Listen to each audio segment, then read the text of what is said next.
자, 그 다음에 이제 사도행전 우리가 처음 부분을 봤으니까 이제 맨 끝 부분을 볼 거예요. 증언활동 28장 16절에서 31절 보도록 하겠습니다.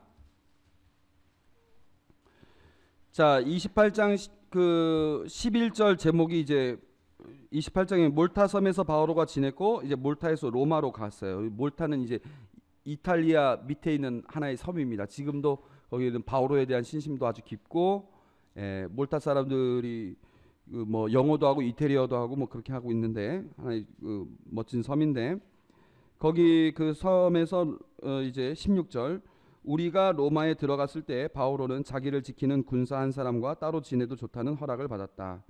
그래서 사흘 뒤에 바오로는 그곳 유다인들의 지도자를 불러 모았다. 그들이 모이자 바오로가 말했다. 형제 여러분, 23절, 그들은 바오로와 날짜를 정해두었다가 많은 사람을 데리고 바오로의 숙소로 찾아왔다. 바오로는 아침부터 저녁까지 그들에게 설명을 하면서 하나님 나라를 증언하고 모세와 율법과 예언들을 들어 예수님에 관하여 그들을 설득하였다. 자, 뭐냐?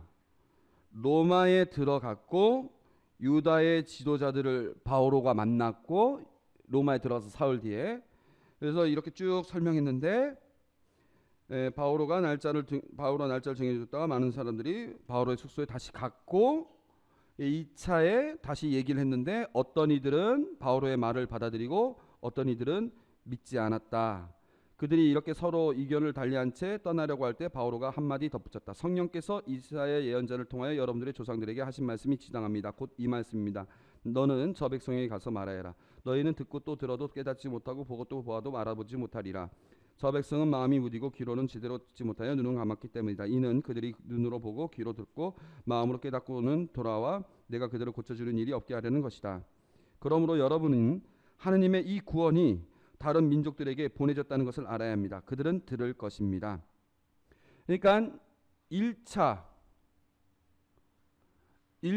설득을 했고 복음 증언활동 1차 증언활동을 했고, 그때 그 지도자들은 다시 날짜를 정해서 다시 또 오겠다. 2차 만남을 가졌고 2차 증언활동을 했는데 어떤 이들은 믿고 어떤 이들은 믿지 않고 서로 논쟁이 붙고 막 이렇게 됐어요. 그러니까 절반의 성공이죠. 그러니까 바오로가 뭐라고 하느냐? 여러분들은 보아도 보지 못하고 들어도 듣지 못하는 그런 상태이고, 하나님의 이 구원 사건이 지금 벌어져 있고 내가 그것을 눈으로 보고 목격한 다음에 너희들에게 증언 활동을 했는데 너희들은 그걸 받아들이지 않는다. 이제 다른 민족들에게 그 구원이 전해질 것이다. 얘기하고 30절에 31절, 자기의 셋집에서, 그러니까 로마에서 셋방을 구해서 만 2년 동안 지내면서 자기를 찾아오는 모든 사람을 맞아들였다. 그는 아무 방해도 받지 않고 아주 담대히 하나님의 나라를 선포하며 주 예수 그리스도에 관하여 가르쳤다. 까지. 그래서 로마에 도착해서 머물렀고 사흘 뒤에 유다인들을 처음 만났고 두 번째로 유다인들을 만났고 맺은 말 바울의 담대함과 자유로움, 이렇게 된 내용을 우리 금방 읽어봤어요. 두 번의 만남. 나는 우리 백성이나 조상 전례, 제가 넘어간 부분입니다. 우리 백성이나 조상 전례의 관습을 거스르는 일을 하나도 하지 않았는데도 예루살렘에 붙잡혀 로마인들의 손에 넘겨졌습니다. 로마인들은 나를 신문하고 나서 사형에 처할 만한 아무런 근거가 없으므로 나를 풀어주려고 했습니다. 나는 결백하다 이거죠. 그다음 무슨 내용을 하느냐? 바울의 정당성. 유다인들이 반대하는 바람에 나는 내 민족을 고발할 뜻이 없는데도 하는 수 없이 황제에게 상소하였습니다. 그래서 나는 여러분들을 뵙고 이야기하려고 오시라고 청하였습니다. 나는 이스라엘의 희망 때문에 이렇게 사슬에 묶여 있습니다. 그래서 나는 결백한데 황제에게 상소하려고 로마까지 왔다. 그리고 여러분과 이렇게 이야기를 했다. 그래서 이 두 번의 만남을 통해서 아까 제가 금방 얘기했던 연속성과 비연속성이 나오는 거죠. 유다교, 자 보면 백성이나 조상 전례 관습을 거스르지 않는 일은 없고 하나도 하지 않았다. 그러니까 내 나름대로 연속성을 가지고 있다. 유다교와 연속성을 가지고 있다. 그러나 에, 유다인들이 반대했다. 뭔가 비연속적인 부분들이 생겨버렸다. 그것은 곧 뭐냐? 이스라엘의 희망이 되는 부분이다. 그러나 그들은 이스라엘의 희망으로 받아들이지 않는다는 거죠. 이게 이제 차별이 되는 거죠. 그래서 유다교와 그리스도교가 비교가 됐고, 바오로는 유다교의 것들을 지켜나가면서도 유다교 안에서 새로운 희망의 내용을 얘기했지만 어떤 이들은 말을 납득하고 어떤 이들은 믿지 않았다. 개방적인 결론이에요. 지금까지 내용을 요약하는 거예요. 그래서 이 아까 제가 천천히 읽었던 부분이죠. 그리고 마지막 바오로의 담대함과 자유로움. 바오로는 자기의 새집에서 12,000년 동안 지내면서 자기를 찾아오는 모든 사람을 맞아들였다. 그리고 하나님 나라를 선포하며 주 예수 그리스도에 관하여 가르쳤다. 이렇게 얘기를 합니다. 자, 그래서 제가 모든 사람 체크를 했고, 선포하며 체크했고, 아무 방해도 받지 않고, 이건 뭐냐? 자유로움이죠. 아주 담대함이죠. 자유롭고 담대하게 하나님 나라를 선포했다. 그래서 제가 디아마르티로메노스, 이거 거기 성경 원어예요. 디아마르티로메노스. 여러분들 마르티르 하면은 마터 하면은 영어로 마터 하면 혹시 기억나시는 뭔 뜻이죠? 마터. 순교자란 뜻이죠. 순교자란 뜻입니다. 마터가. 예. MART 영어로도 YR인가 그렇게 되는데, 예. 순교자란 뜻인데 이 순교자는 원래 뭔 뜻이라고 혹시 들으셨어요? 순교자의 이 마터라는 말의 원어의 의미는 증언하다는 뜻입니다. 증언하다. 그래서 선포하다라고 우리가 지금 그 번역을 했는데 디아가 붙고 마터가 이렇게 들어갔으니까 뭐냐면은 완전히 그냥 선포를 디아 하면은 이렇게 막 꿰뚫는 거나 이렇게 막 널리 퍼뜨리는 거를 얘기하는 거예요. 그러니까 증언을 그냥 막 이렇게 하는 거예요. 증언을 막 이렇게. 이게 이제 선포라고 우리가 이제 번역을 한 거죠. 근데 제가 왜 이 말을 체크했냐면은 증언, 나의 증인이 될 것이다 할 때도 같은 말을 써요. 이 말을 써요. 그러니까 뭐냐? 사도행전 처음에 그 예수님께서 증언이란 말을 증인이 될 것이다 얘기했죠. 끝에 마지막 구절에 또 증인이 나왔죠. 그러니까 사도행전은 처음부터 끝까지 다 증언 활동이 교회 시대의 전반적인 내용이라는 걸 보여주는 내용이죠. 그것도 대상자가 누구냐? 뭐죠? 모든 사람이죠. 아까 그 오순절 설교할 때 모든 사람들이 다 들었죠. 모든 사람, 모든 민족. 그러니까 그 대상도 모든 사람 이렇게 다 돼 있는 거죠. 그리고 여기 위치가 어디입니까? 로마죠. 땅끝이죠. 땅끝까지 와서 전하는 거예요. 근데 땅끝까지 와서 전하는데 제약을 받습니까? 안 받아요. 막 겁내요? 안 그래요.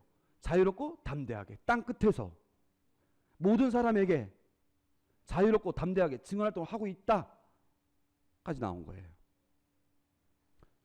이 학자들이요, 여기까지 딱 내용 나오니까 뭐야? 이렇게 맺어도 돼? 바오로가 죽었어? 그럼 살았어? 어떻게 된 거야? 어떻게 된? 이 결론이 뭔데 그러니까? 땅끝까지 스페인까지 간 거야? 안 간 거야? 이거 어떻게 된 거야? 헷갈린 거예요. 왜냐면 여기서 딱 끝나버리니까. 그럼 로마에서 성공을 했냐 실패를 했냐? 아무런 대답이 없어요. 이렇게 맺어도 되는가? 그래서 막 이거 갖고 막 고민을 했어요. 근데 루카의 그 문학적인 그 능력을 잘 아는 사람들은 이제 이렇게 얘기를 하는 거예요. 이 사도행전은 바오로의 전기문이 아니다. 바오로의 전기문이 아니다. 사도행전은 어디까지나 증언 활동의 책이다. 그러니까 바오로 사도가 땅끝이라고 말할 수 있는 지리적인 면이 아니라 영적인 면에서, 신앙적인 면에서 땅끝이라고 말할 수 있는 로마에서 담대하고 자유롭게 모든 사람에게 복음을 선포하는 것 자체가 이미 예수님께서 얘기했던 너희들은 땅끝에 이르기까지 나의 증인이 될 것이다의 말이 된다. 그런데 이게 아까 개방적인 결론이라고 했죠. 어떤 이들은 믿고 어떤 이들은 믿지 않는다. 그 얘기는 뭐냐? 하느님 나라가 언제 올 겁니까? 그때와 시기는 아무도 모른다. 그러나 너희들은 나의 증인이 될 것이다. 그리고 이 증언이 모든 이에게 퍼지고 모든 이에게 다 해서 이게 완성이 될 때 아마 하느님 나라는 오지 않겠느냐라는 말 줄임표를 남기고 루카복음사가는 결론을 거기서 딱 내린 거예요. 그리고 아직 하느님 나라는 오진 않았지만 이 땅 끝에 이르기까지 우리가 증언 활동을 했으니 앞으로 이 개방적인 결론을 우리가 맞춰야 되지 않겠느냐, 여기까지 나간 거예요. 그러니까 이것으로도 그 사도행전의 얘기는 끝을 맺을 수 있다. 나머지 내용은 여러분들이 써라, 이것이죠.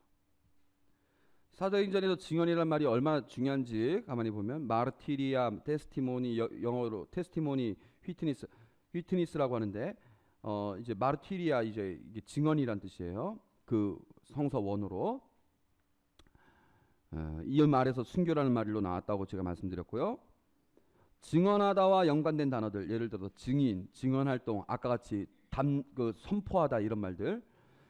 서두 1장 8절과 말미 28장 23절에 걸쳐서 무려 21번이 나온다. 사도행전 1장 11번 사도들에게만 이 말이 나와요. 그 다음에 18장부터 28장까지는 10번 오직 바오로에게만 나와요. 그러니까 아까 증언활동의 주인공들은, 출전 선수들은 사도들과 바오로인가 보다, 이렇게 지금 우리가 현재까지 결론을 내릴 수 있고, 제가 구체적으로 더 이렇게 또 썼어요. 예? 사도들도 바오로와 사도, 베드로와 사도, 사도들, 베드로와 요한, 베드로와 요한, 베드로, 사도들, 이런 식으로. 이건 다 바오로에게 주어진 거죠. 그러니까 약간 보면은 예루살렘, 사마리아, 이스라엘 넘어. 그 다음에 사도 바울은 두 번째, 세 번째 수감 여행 말할 것 없이 전 세계에 걸쳐서 증언 활동을 바울가 다 이렇게 한 거라는 걸 볼 수 있죠. 자, 보면은 증인, 이거는 짜투리예요. 증인이란 무엇이냐? 사도행전에서 말하는 증인이란 눈으로 직접 목격한 자들이어야 된다. 루카복음 1장 2절을 언뜻 보면은 우리는 하면서 아까 했던 부분이죠. 우리는 이제 눈으로 직접 보고 처음부터 목격자로서 말씀이 종이 된 이들이 우리에게 전해준 것을 그대로 엮은 것입니다. 그러니까 처음부터 목격자로서 말씀이 종이 된 이들이 그 루카에게 전해줬고 루카는 그것을 가지고 엮었다, 이렇게 그 표현이 있는데, 그러니까 눈으로 직접 목격한 자들이어야 된다. 구원의 말씀을 전하는 자들이어야 된다. 10장 42절을 언뜻 보면은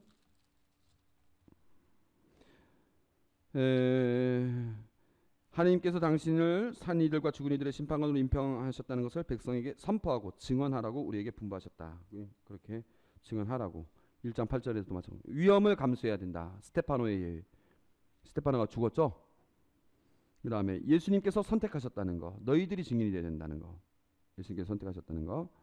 그 다음에 예루살렘에서 남아서 성령을 받아야 된다. 그래서 12사도가 성령을 받았죠. 그럼 바오로는 뭐냐? 바오로는 눈으로 목격한 12제자도 아니고, 그런데 어떻게 되느냐? 증인들의 후계자, 증인들의 사도직을 이어받았다, 이렇게 얘기를 했어요. 이거는 조금 이따 제가 자세히 설명하겠어요. 바오로도 증인이라고 말할 수 있는 근거에 대해서 조금 이따가 말씀드리겠습니다. 이 5가지 조건에서만 봤을 때에는 사도들만 사실은 포함되는 내용이에요. 자, 얼른 쓰시고.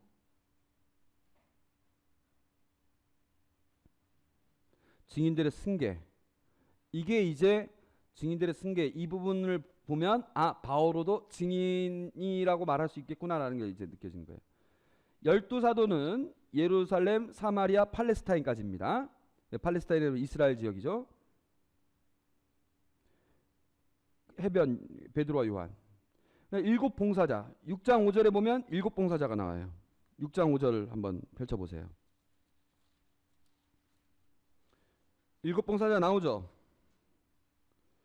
7 봉사자가 나오고 6장 5절에 4절부터 보면 이 말에는 온 공동체가 동의하였다. 그리하여 그들은 믿음과 성령이 충만한 사람, 스테파노, 그리고 필리포스, 프로코로스, 니카노르, 티몬, 파르메나스, 또 유다교를 개정한 안티오케 출신 니콜라우스를 뽑아 사도들 앞에 세웠다. 그들은 기도하고 그들에게 안수하였다. 그러니까 7봉사자, 사도들이 7봉사자에게 안수를 했어요. 그 다음에 나온 사람들 이름을 보면 스테파노, 계속 스테파노만 제목만 보더라도 스테파노가 순교하다. 그 다음에 누가 나오냐면 필리포스, 사울 간단하게 나오고, 베드로 나오고, 넘어가죠. 그 다음에 또 누가 나오냐면은 이들은 그다음 다섯 선교사 13장 1절을 보세요. 자, 안티오키아의 교회에는 예언자들과 교사들이 있었는데 그들은 바르나바, 니게르라고 불리는 시메온, 키레네 사람 루키오스, 헤로데 영주의 어린 시절 친구 마나엔, 그리고 사울이었다. 5명이 선교사로 또 뽑혀요. 그들이 주님께 예배를 드리며 단식하고 있을 때 성령께서 내린 거죠. 바르나바와 사울, 그들은 기도하고 안수하고 나서 떠나보냈다. 그래서 이제 그 다음부터 나오는 내용은 13장부터 15절까지는 바오로와 사울의 이야기가 바르나바와 바오로의 얘기가 나옵니다. 그러니까 요약하면 뭐냐면은 초반에는 예수님께서 12사도를 뽑아요. 근데 12사도들 중에서 이들이 다시 7봉사자를 뽑아요. 그리고 이 7봉사자를 뽑고 거기서 또 다시 5 선교사를 뽑아요. 그러니까 예수님께서 12사도를 뽑고 7봉사자, 그 12사도가 또 7봉사자를 뽑고 거기서 또 5 선교사를 뽑고, 이런 식으로 증인들이 승계가 되는 거예요. 그러니까 바오로는 그 중에 일부예요. 바오로도 이 전통에 따른 증인이 된 것이죠.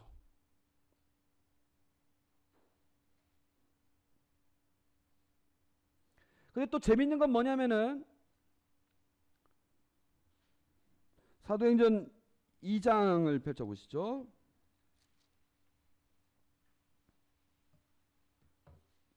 그러니까 명단이 벌써 3번이나 나왔죠. 지금 명단이 벌써 3번이 나왔죠. 맨 처음 사도들 명단 나왔죠. 그 다음 7봉사자 명단 나왔죠. 그 다음 5봉사자 명단 나왔죠. 그러면 12사도 마티아 포함해서 12사도가 나왔는데, 그러면 12사도에 우리는 어떻게 생각하겠습니까? 아까 제가 얘기했죠. 교회의 시대이고 증언활동을 하는 것이고, 증언활동의 주체는 바로 그 이스라엘 백성인 새 이스라엘 백성의 주춧돌이인 12사도가 될 것이다.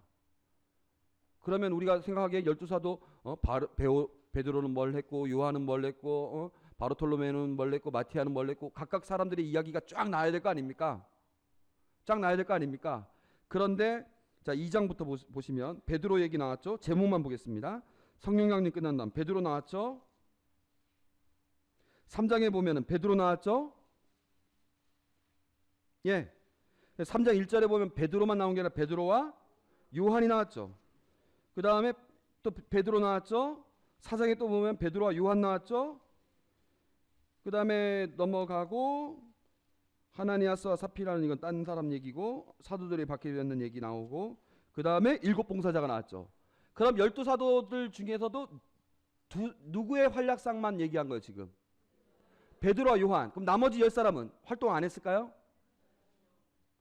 활동했으나 지면관계상 생략. 2사람 얘기만. 이렇게 피자가 있으면 피자 6분의 1만 소개를 하고, 증언활동이니까 그래도 2사람, 아까 제가 얘기했죠.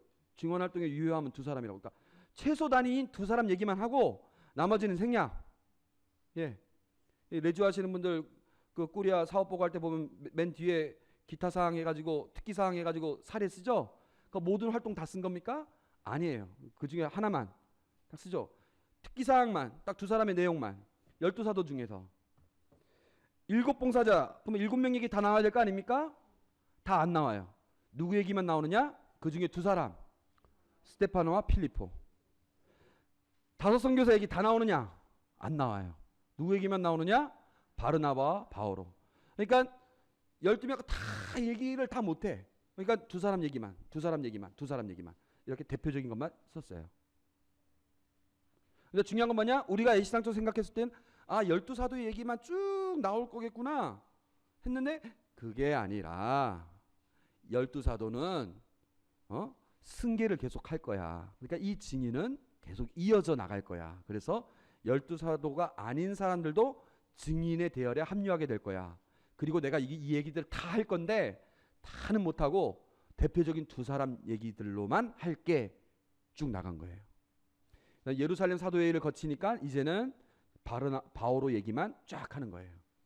그다음에 또 나가면 또 이제 바오로의 동료 얘기가 또 나오는 거예요.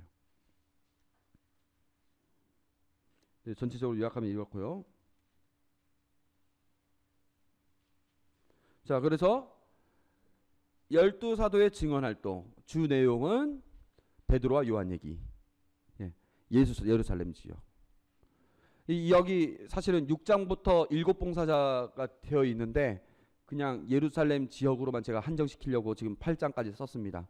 그러니까 이제 7봉사자도 예루살렘 열두 사도와 7 봉사자가 좀 섞여요. 12장까지 보면은 좀 서로. 왜냐하면 중간에 베드로 얘기가 나오거든요. 15장을 준비하면서. 그 다음에 7 봉사자들의 증언 활동. 그 다음에 5 선교사들의 증언 활동. 이런 식으로 해서 예루살렘에서 사마리아 넘어서 해외 지역까지 나가게 되고 유다인에서 이방인에까지 전해지게 됩니다. 그 다음에 다시 예루살렘에 다시 모여요.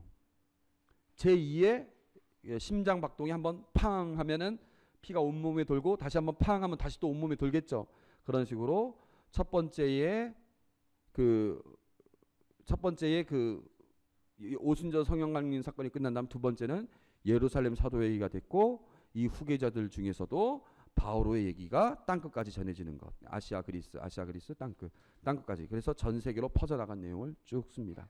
그래서 예수님의 1장 8절의 내용이 전반적으로 이렇게 흘러가고 있다는 것을 이렇게 볼 수 있죠. 근데 여기서 이걸로서로 끝나는 것이 아니라 여기까지 뭐 궁금한 건 지금 없겠죠?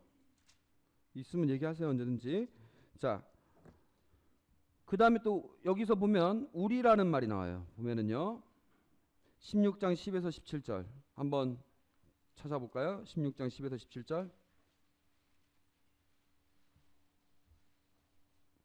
처음으로는 바오로가 그 환시를 보고 난 뒤 우리는 곧 마케도니아로 떠날 방도를 찾았다. 마케도니아 사람들에게 복음을 전하도록 하나님께서 우리를 부르신 것이라고 확신하였기 때문이다. 이렇게 나왔죠. 그래서 우리는 배를 타고 트로아스를 건너 사모트라케로 직행하여 이렇게 우리라는 부분이 나와 있는 구절이 하나가 나왔고 딴 거 안 보고 27장을 한번 보겠습니다. 27장. 우리가 배를 타고 이탈리아에 가기로 결정되자 이게 이탈리아라고 하면 로마 제국이 있는 그 중심부가 있는 곳이죠. 이탈리아로 가기로 결정되자 그들은 바오로와 다른 수임 몇을 황제 부대의 율리우스라는 백인 대장에게 넘겼다. 그리하여 우리는 아시아의 여러 항구로 가는 아드라미티움 배를 타고 떠났다. 테살로니가 출신 마케도니아 사람 아리스타르코스도 우리와 함께 있었다. 우리는 다음날 시돈에 닿았다. 이렇게 우리는 이렇게 나와 있어. 이게 이렇게 네 구절에 있어요. 두 번째 선교 여행할 때, 세 번째 선교 여행을 할 때, 예루살렘으로 갈 때, 수감 선교 할 때, 로마 호송 여행이죠. 이렇게 할 때. 이 우리는 누굽니까? 그 전에는 바오로가 나는 이렇게 얘기한 게 아니지 않습니까? 예? 바오로가 이렇게 했다, 바오로가 저렇게 했다, 베드로가 저렇게 했다. 항상 제3자의 말로서 제3인칭으로서 이렇게 얘기를 하지 않았습니까? 소설로 치면 제3자 관찰자 시점으로 얘기하지 않았습니까? 혹은 전지자 시점인가요? 전지자적 관찰자 시점으로 얘기한 거 아니었습니까? 중고등학교 때 공부했던 그 용어가 나오네요 여기서. 그렇게 얘기하다 갑자기 뜬금없이 1인칭 복수로 나오기 시작했어요. 우리는이란 말이. 그럼 여기에 누가 있다는 거예요 지금?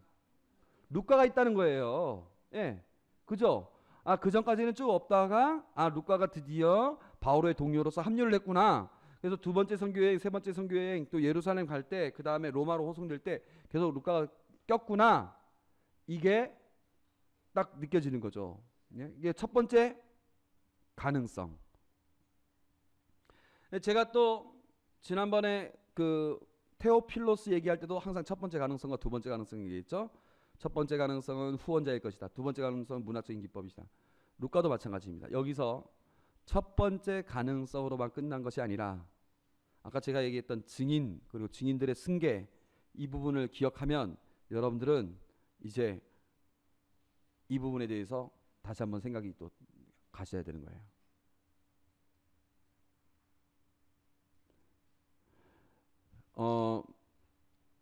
여기서 말하는 우리는 과연 루카가 꼈기 때문에 우리로만 썼을까? 그거는 아니라는 거죠. 왜? 예수님께서 12제자를 뽑았고 12제자가 증인이 되어서 그 중에 두 사람이 얘기를 했죠. 그 다음에 이제 7봉사자를 뽑았고 그것이 다 된 것이 아니라 그 중에 두 사람만 뽑아서 그 얘기를 했죠. 그 다음에 이제 5 선교사 얘기를 했는데 그 중에 이제 다 얘기한 게 바오로와 바르나바 얘기를 했죠. 그 다음 15장 넘어서는 이제 바오로의 얘기만 나왔어요. 거기서 우리는이라는 말이 들어갔어요. 이게 하나의 사례예요. 네. 그럼 이 우리는 안에는 누가 들어가야 되느냐? 이제는 독자들도 이 안에 들어오라는 얘기예요. 독자들도 이 우리는이라는 이 합류에 들어가라는 얘기예요. 그래서 피자의 한 조각에 들어와라. 예. 혹은 우리가 여기에 있으니 나머지 부분은 너희들이 이제 해야 될 부분이다. 피자의 한 조각에 우리는이 있으니 너희들도 해라. 이제 초대를 하는 거예요. 우리는이라는 말을 썼을 때에는.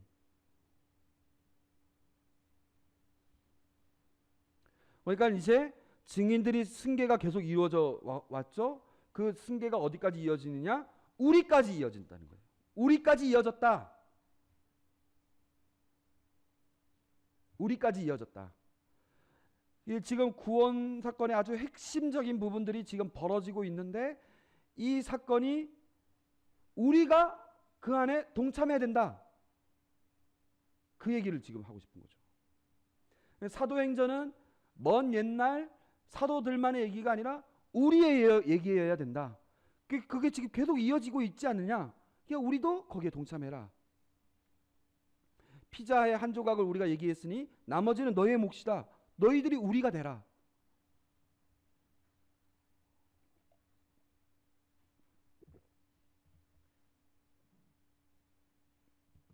천재 아닙니까?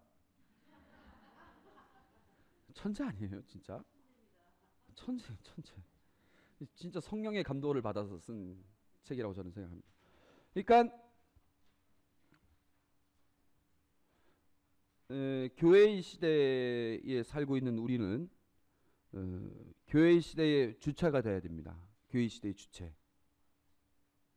그러니까 예수님 시대의 주체는 예수님과 12사도였으면 교회 시대의 주체는 바로 사도들이고 그 사도들은 사도들 12명으로 끝난 것이 아니라 우리가 그 후계자가 되었고 우리가 그 후계자가 된 이상 여러분들도 안수를 받지 않았습니까? 세례를 받고 안수를 받고 성령을 받았고 견진성사를 통해서. 그래서 여러분들도 똑같이 7 봉사자가 선출되듯이 5 선교사가 선출되듯이 여러분들도 그렇게 뽑아 세워졌 전 여러분들의 사도직을 받은 사람이고 여러분들도 지금 사도행전의 그 주인공이 된 것이죠. 그래서 여러분들도 땅끝까지 복음을 전하는 사람이 되는 것이죠. 이게 사도행전에서 이 우리는이라는 말까지 쓰면서 이 전반적인 구성과 이 말을 통해서 전해지는 메시지입니다. 그러면 사도들만 박해당하는 것이 아니라 우리도 박해를 당할 것이고 사도들만 배를 타고 돌아다니는 것이 아니라 우리도 이제 배를 타고 험한 폭풍을 만나고 강도들을 만나고 위협을 당하고 돌팔매질을 당하고 이런 일도 우리들도 벌어지게 될 것이다. 뭐 이런 그런 것들에 대해서 전혀 이상하게 생각하지 마라. 왜? 우리 선배들이 그러했으니 너희들도 당연히 그럴 수 있다. 이런 내용이죠.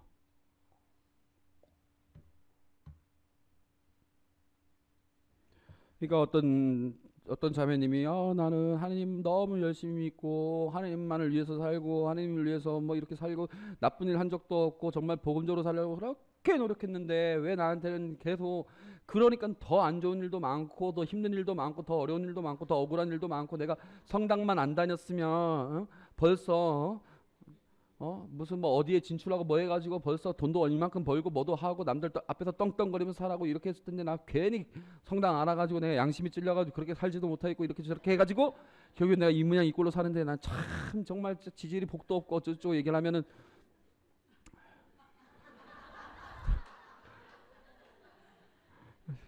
불쌍하고 가엾긴 하지만 예. 뭐 그렇게 사는 것이 하늘의 재물을 쌓는 거죠 뭐. 예. 아니 이게 우리의 팔자인데 어떻게 하겠습니까? 예. 우리의 팔자가 이렇다는데. 예. 예. 그래서 나 몇 장 몇 절인지 기억하지 않는데 이제 바오로 사도가 뭐라고 얘기했냐면은 하나님 나라에 들어가기 위해서는 반드시 고난을 겪어야 합니다라고 얘기를 했어요. 반드시 고난을 겪어야 됩니다. 우리가 하나님 나라에 들어가려면 반드시 고난을 겪어야 됩니다. 이렇게 얘기를 해요. 나중에 본문 하나하나 살펴보면서 나오겠지만은 반드시 고난을 겪어야 된다고. 고난을 겪는 그러니까 고난을 겪어도 그냥 재수가 없어서 고난을 겪거나 그냥 예를 들어서 갑자기 뜻하지 않게 아프거나 내 잘못 때문에 고난을 그런 고난 말고 복음을 전하는 가운데 다른 사람에게 사랑을 실천하는 가운데 복음을 실천하는 가운데 겪는 고난은 그거는 하나님 나라에 들어가기 위한 조건이다 이렇게 말씀드릴 수 있죠. 그러니까 무조건 내 삶이 힘들다고 무조건 보상받는 건 아니고, 예? 그러니까 우리 십자가라고 하면은 자기가 술병 나서도 이것도 십자가라고 생각하고 자식이 어쩌고해도 십자가라고 생각. 모든 걸 다 십자가라고 생각하는데 십자가라는 거는 예수님 십자가 자기 잘못 때문에 십자가 지신 건가요? 재수 없어서 십자가 지신 건가요? 그런 고통은 십자가가 아니에요. 어떤 게 십자가냐? 예수님은 십자가 지신 이유가 다른 사람을 위해서 진 거 아닙니까? 그러니까 십자가는 다른 사람을 위해서 겪는 고통을 십자가라고 하는 겁니다. 나 때문에 그 당하는 고통이 아니라 다른 사람을 위해서 겪는 고통을 십자가라고 하는 겁니다. 그러니까 지금 여기가 우리가 이 사도들의 대열에 들어가서 거기서 겪게 되는 고통들이라고 말했을 때에는 말 그대로 진짜 십자가 이걸 얘기하는 겁니다. 이걸 기꺼이 감수하고 지고 따라야 내 제자가 된다 그 얘기인 거죠.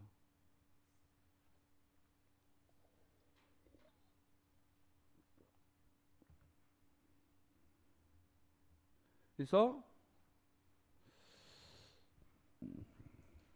다른 사람들 눈에 보일 때는 보잘것없고 정말 별 볼 일 없는 그러한 사람들이지만 우리가 하나님 눈에는 그 어떤 이들보다도 가장 가치 있는 이들, 가장 선택받은 이들 이렇게 될 수 있는 겁니다. 강정에 가보면 그 전문 시위꾼들이 거기서 살고 있다고 사람들이 흔히 생각해요. 전문 시위꾼들이 여기서도 보이고 저기서도 보이고 그런 사람들이 또 거기 또 갔구나 이렇게 생각할지 모르겠지만 그렇지 않습니다. 그래서 가서 이렇게 한 사람 한 사람 만나서 얘기해 보면 물론 시민단체에서 오신 분들도 있지만 시민단체 온 사람들 포함해서 모든 사람들이 다 자기 본업이 있는 사람들입니다. 영화 감독했었던 사람, 화가했었던 사람, 무슨 어느 직장에서 일했었던 사람들 이런저런 사람들이 있습니다. 거의 그런 사람들이 거기서 갔다가 이제 마음이 너무 아파서 그냥 일주일만 지내고 가자, 한 달 지내고 가자, 6개월 지내고 가자, 1년 지내고 가자 이런 식으로 시간을 그냥 빼서 만든 거예요. 그 사람들 보면은 잘 사는 사람 있겠습니까? 거기서 돈이 나옵니까? 뭐가 나옵니까? 쌀도 안 나온. 진짜 초라해 보여요. 진짜 보잘것없고.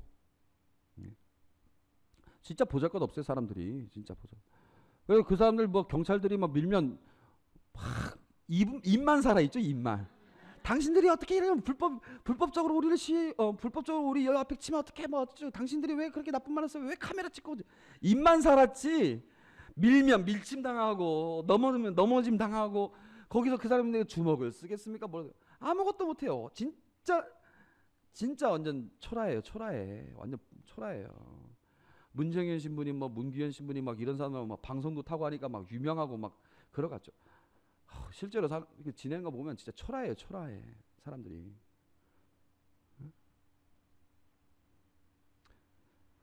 그 경찰들한테 온갖 욕이란 욕은 다 먹고. 여러분들 보기에 제가 공산당의 후예로 보이는지 모르겠는데 저는 공산당이 싫습니다. 저도 이승복 배웠습니다. 그리고 저도 무장공비 잡으러 다녔던 사람인데 그렇게 예, 모욕도 많이 당해요 보면. 좀 보잘것없는 사람들이죠. 정말 진짜 보잘것없어 보입니다. 그 옆에서 보면 진짜 불쌍하고 짠하게 보일 정도로 또 내 자신도 그 앞에 가면 무기력감을 느끼고 내 자신에 대해서 초라함을 느껴요. 진짜로 자주 그런 생각 듭니다. 거기서 갈 때마다. 예, 그런 생각이 들지만 하나님 눈에는 그렇지 않을 것이다라는 확신을 갖고 그냥 임하는 거죠.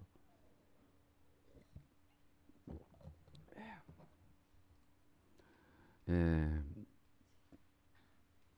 아까는 지역적으로인 측면에서만 얘기했는데 이제 지역적인 측면뿐만 아니라 이제 성향에 있어서도, 그러니까 그 12사도의 이야기를 다 할 수는 없으니까 두 명의 얘기만 했고, 두 명의 이야기, 두 명씩의 이야기, 그다음 바오로와 우리의 얘기만 했음에도 불구하고 루카 복음사가가 참 그 기가 막힌 게 뭐냐면은, 그러면서도 온갖 케이스를 다 그 사례들을 다 꺼내요. 그러니까 유다인들에게만 전해진 얘기뿐만 아니라 사마리아인들에게도 전해진 이야기, 그 다음에 이방인에게도 전해진 이야기, 각각의 경우를 다 얘기합니다.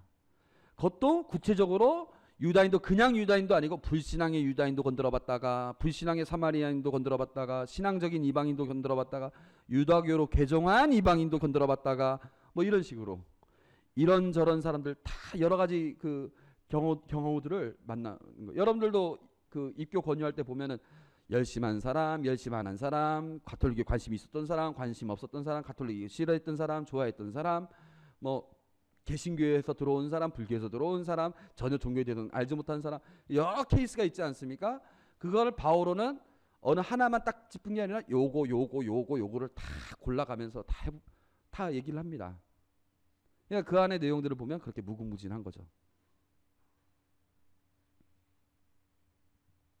그러니까 주 흐름 속에서 이런 것들도 살짝 집어넣습니다. 엘리마스, 시몬, 에티오피아의 네시, 코르넬리우스, 리디아, 세르기우스. 이제 본문을 살펴볼 텐데요. 자, 지금 여기서 우리가 2장 아까 11절까지 봤죠? 이제 또 보도록 하겠습니다. 이제 그 성서 본문 이제 다음 주까지가 사도행전 하는데, 사도행전 다 그 내용을 하나하나 보진 않겠고 주요 내용만 이렇게 보면서 넘어가겠습니다. 그래서 다음 주까지 해서 사도행전 해서 마칠 건데요. 보면 성령 강림 사건 보면 우리가 아까 내용은 거의 다 봤고 마지막 부분만 보겠습니다. 유다인과 유다교로 개정한 이들, 그리고 크레트 사람과 아라비아 사람이 우리가 저들의 하느님의 위협을 말하는 것을 저마다 자기 언어로 듣고 있지 않은가. 하느님의 위협을 말하고 있었던 거였어요. 보니까 예, 하느님의 위협. 하느님의 위협이 뭡니까? 하느님의 위협이 뭐였어요? 하느님의 위협 중에 제일 큰 위협이 뭐였습니까? 십자가에 달리신 예수 그리스도의 그 구원 아닙니까? 어디서 이루어진 겁니까? 예루살렘에서 벌어진 일 아닙니까? 그것에 대한 증언 활동을 여기서부터 시작한 거예요. 예, 이미. 도대체 어찌된 연물인가 하고 서로 말하였다. 그러나 더러는 새 포도에 취했군 하며 비웃었다. 저 사람이 취했구나. 이렇게 됐다는 거죠. 취했어요? 안 취했어요? 안 취했어요? 그러니까 이 말이 말장난입니다. 취한 것이면서 안 취한 겁니다. 취한 거면서 안 취한 거예요. 실질적으로는 안 취했죠. 베드로 사도도 얘기합니다.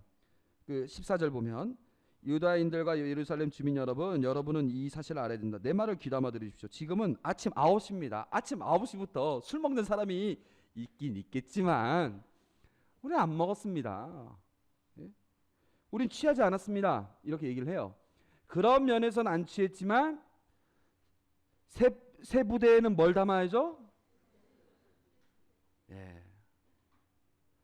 새 부대에는 새 포도주를 담아야 되겠고, 새 포도주를 받은 성령, 그러니까 새 포도주를 받은 사도들이 교회의 시대, 예? 새 부대의 그 시대가 열리게 된 거니까 새 포도주인 성령에 취한 건 맞는 것이죠.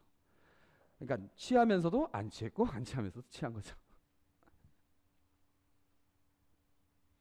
상징적인 말이죠. 새 포도주. 그래서 베드로 사도가 아까 얘기했던 것은 아침 9시입니다. 여러분이 생각하듯이 취하지 않았습니다. 하면서 뭐라 하면서 십자가에 달리신 예수 그리스도에 대해서 쭉 얘기하고 37절 2장 37절 사람들은 이 말을 듣고 마음이 꿰찔리듯 아파하며 베드로와 다른 사도들에게 형제 여러분 우리는 어떻게 해야 합니까? 하고 물었다. 예, 꿰찔리듯 아파한다는 거는 이제 그 성모님께서 받으셨던 고통이죠. 근데 이 사람들이 왜 그렇게 아파할까요? 성모님처럼 왜 그렇게 아파할까요? 예수님의 죽음과 부활을 듣고 꿰찔리듯 아파하는 거죠. 그러니까 이제 한 가족이 되는 그 공감대가 형성이 된 거죠. 베드로 형제님이란다. 베드로가 그들에게 말하였다. 회개하십시오. 그리고 저마다 예수 그리스도의 이름으로 세례를 받아 여러분의 죄를 용서받으십시오. 그러면 성령을 선물로 받을 것입니다. 하니까 41절 베드로의 말을 받아들인 이들은 세례를 받았다. 그래야 그날의 신자가 3,000명 가량 늘었다. 3,000명. 나 평생 세례 줘도 3,000명 안 될 텐데.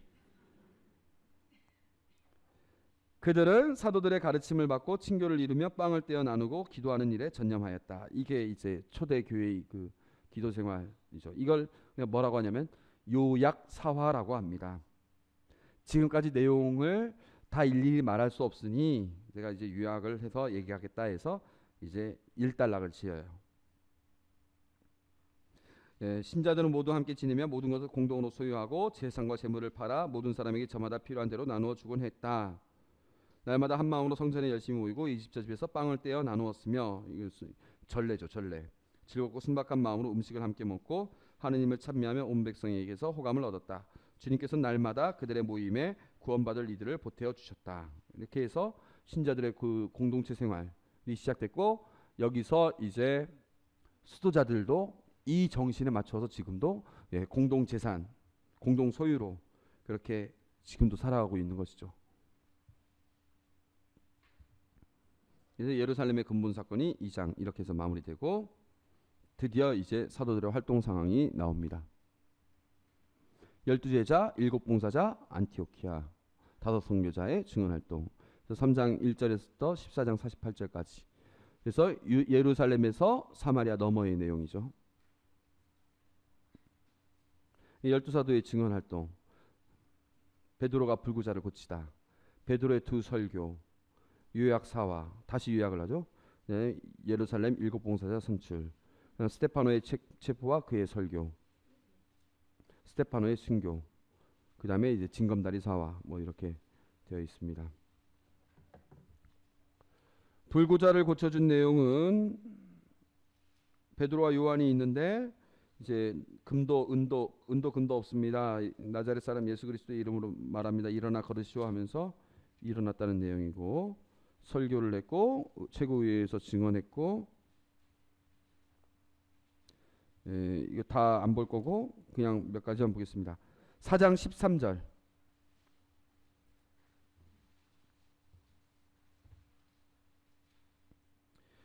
베드로와 요한이 이 절름발이 불구자를 고쳐주고 난 뒤에 최고의회에 끌려가 가지고 거기서 이제 증언을 했는데 그들은 베드로와 요한의 담대함을 보고 또 이들이 무식하고 평범한 사람임을 알아차리고 놀라워하였다. 그리고 이들이 예수님과 함께 다니던 사람들이라는 것도 알게 되었다. 그러나 병이 나은 사람이 사도들 곁에 서 있는 것을 보고는 아무 반박도 하지 못하였다. 이렇게 해서 이제 그 베드로와 요한이 담대하게 복음을 전하는 내용이 나온 것이죠. 그렇게 해서 결국에는 21절 그들은 백성 때문에 그들이 처벌할 방도를 찾지 못하고 거듭 위협만 하고 풀어주었다. 그 일로 백성이 모두 하느님을 찬양하고 있었던 것이다. 그 치유의 표징이 일어난 이는 40살이 넘은 사람이었다. 이렇게 풀려난 베드로와 요한은 동료들에게 가서 수속사제들과 본로들이 자기들의 한 말을 그대로 전하였다. 그렇게 해서 그들은 또 이렇게 기도를 하게 된 내용. 그 다음에 이제 32절 다시 또 요약사화가 나오죠. 한마음 한뜻이 되어 아무도 자기 소유를 자기 것이라 하지 않고 모든 것을 공동으로 소유하였다. 그래서 잘 지낸 내용 이렇게 나오고 그다음에 일곱 봉사자를 이제 선출한 내용 나오고요. 스테파노가 체포되고 스테파노가 이제 증언을 하고 증언하는 가운데 제가 여기 하나 큰 빨간색 하나 썼는데 유다교와의 단절. 아까 연속성과 비연속성이 있는데 유다교에서 받은 것들을 우리가 다 받아가지만 첫 번째 단절시킨 건 성전, 예루살렘 성전. 거기서는 중심이지만 하느님이 성전에서만 사시는 것이 아니다라고 그리스도교는 주장하기 시작했고 그게 첫 번째 대치점 중에 하나예요. 예. 그래서 그 스테파노 설교에 보면 그런 내용이 나옵니다. 그리고 스테파노가 순교하다.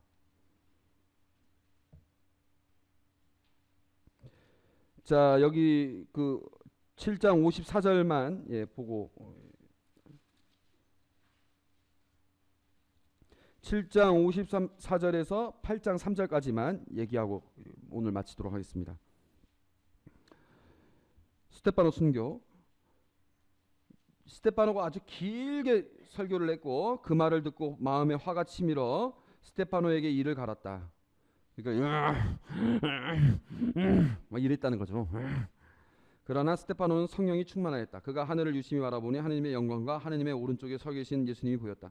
그래서 그는 보십시오, 하늘이 열려 있고 사람의 아들이 하느님의 오른쪽에 서 계신 것이 보입니다 하고 말하였다. 그들은 큰 소리를 지르며 귀를 막았다. 하는데 스테파노가 보십시오, 하늘이 열리고 보입니다 그러니까 진짜 하면서 막 이렇게 된 거죠. 그만해 하면서 도저히 못 견디는 거죠. 그래서 일제히 스테파노에게 달려들어 이놈이 하면서 성 밖으로 몰아내서 그에게 돌을 던졌다는 것이죠. 그 증인들은 겉옷을 벗어서 그러니까 막 열받 화가 나고 막 이래가지고 막 이거 막 더 번져 사울한테 주니까 사울도 그냥 옆에서 그걸 잡아가지고 이렇게 하고 있었겠죠. 주 예수님 그러니까 사울이라는 젊은이 발 앞에 두었다. 사람들이 돌을 던질 때 스테파노는 주 예수님 제 영을 받아주십시오 하고 기도하였다. 무릎을 꿇고 큰 소리로 주님 이 죄를 저 사람들에게 돌리지 마십시오 하고 외쳤다. 스테파노는 이 말을 하고 죽었다.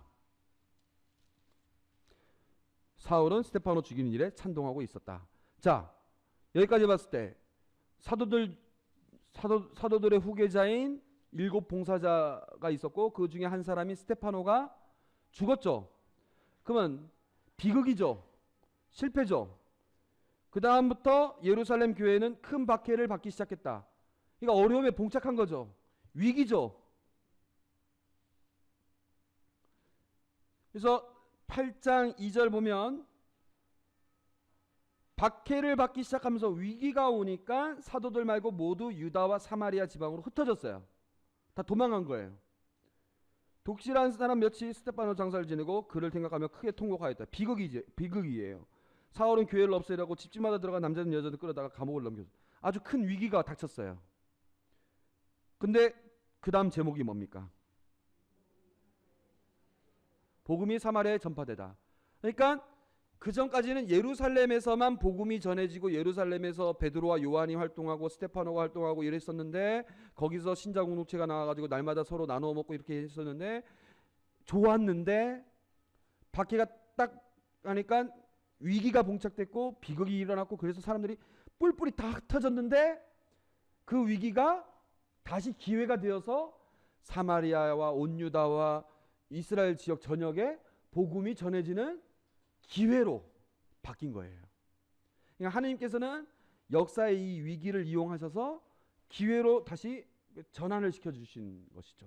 그래서 그 다음 내용 다음 주부터 우리가 볼 내용은 이제는 유다인들에게만 전해지는 것이 아니라 이방인에게도 이제는 예루살렘에서만 전해지는 게 아니라 예루살렘 넘어 사마리아 지방 넘어서까지도 퍼지게 됐다. 그 계기는 위기였던 박해였다. 이렇게 되는 겁니다.